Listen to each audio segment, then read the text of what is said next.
All right, so the main event is the launch, right? So I always say now you got to make sure pre-gamers go to the party.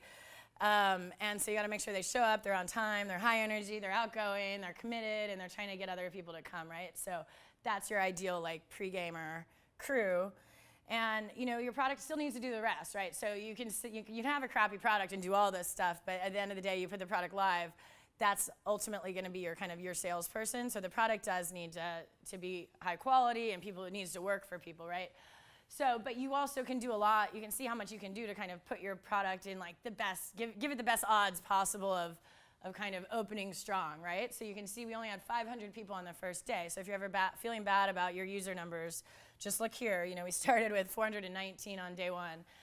But you can see how many of the 500 showed up. So you can see 72% message. Everybody stayed the whole week, and almost half the people invited friends. So it was like a really good, solid foundation group.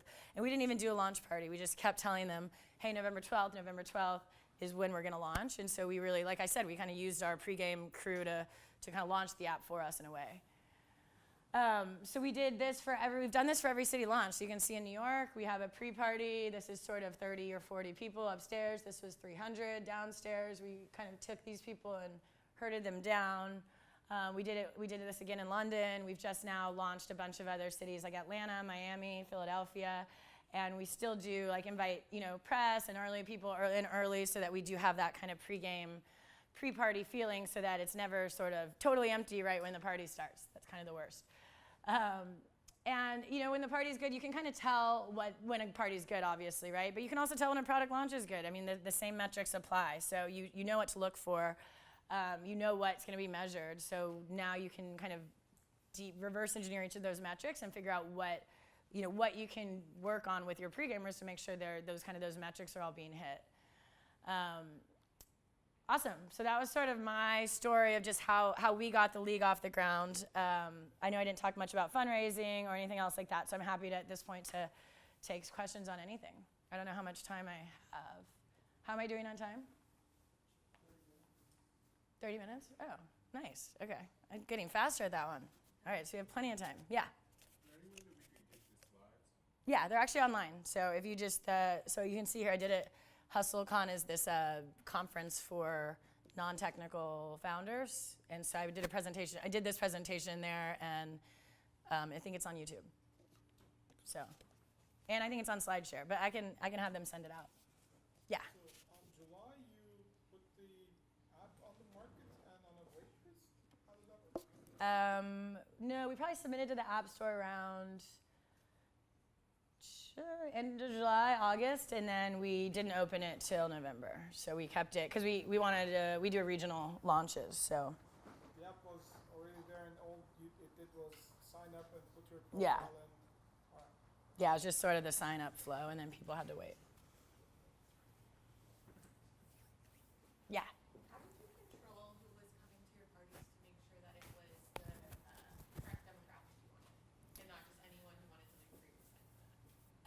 Well, we didn't like make them we did make that boat party public at the end because it was 300 and we were getting desperate at the end. We're like, we need like 10 more people. But for the most part, they weren't really public. They were friends of friends that I had my friends forward and other people forward. So they all came kind of in this sort of VIP feeling thing, even though it was an email that we were saying, come to this. And like I had, you know, we would use people who are sort of the center of a network to create the event and not necessarily, like they weren't all created by me. So like when I did a girls in tech night, like I had my friend at Salesforce invite like 5 of her Salesforce friends, and you know, so we did kind of like a women in tech. They like gave me feedback on the app there. So yeah, so I kind of worked with different networks and tried to keep them all feeling very friends and family.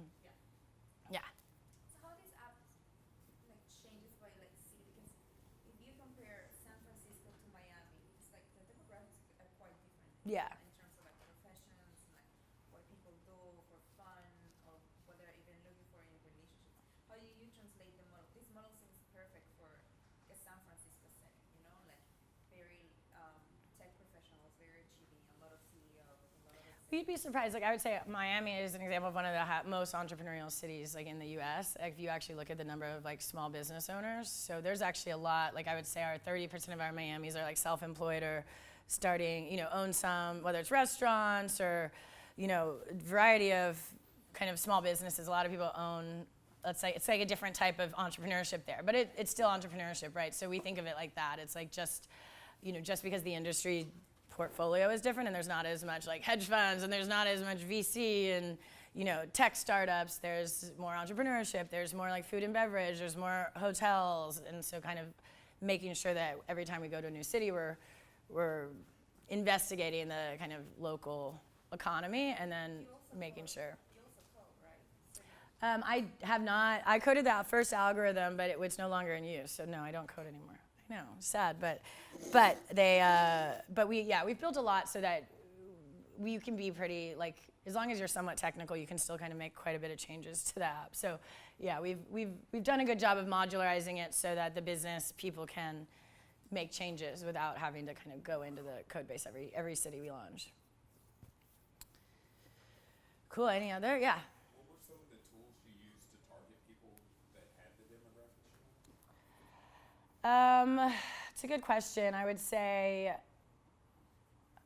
say, what did we use? We used, honestly, it was a lot of friends. I mean, I leveraged my networks really hard. So I would say, like, save them up and don't overuse them because that was super critical. Like, I emailed Salesforce alumni and then they forwarded it out. I worked at Google and emailed the Google alums and they forwarded it out to people. Same with Stanford. So I really worked to kind of build a pretty good network here and leverage that. So I didn't do any ads and we didn't have the money. Ads are really expensive. It's about like $5 to $10 a user to sign up on mobile. So unless you get really good, but that would have quickly like exhausted our budget. So yeah, we did it all pretty much like by hand, I would say, brute force. What's made it difficult to fundraise because how did you get the stigma when there are so many dating apps? How did you differentiate yourself to investors? Well, we're pretty differentiated. Like if you actually look, if you like spend 5 or 10 minutes Googling, like there's really not another. We have some copycats now, but for the most part, we're the only one that used LinkedIn as our data source, required double authentication, and had like a human review team vetting for kind of appropriateness and sort of ambition and career ambition. And so we're really, I would say we're really like the only one out there that was kind of targeting young professionals that were pretty career focused and like that vibe. I would say like the yuppie vibe, maybe is the way that you could kind of classify it. But so yeah, we worked really hard at kind of knowing who our user was coming out of the gates. And I think that's a big mistake. I see a lot of people, they'll launch these sort of apps that are for everybody and they don't resonate with anyone, right? So.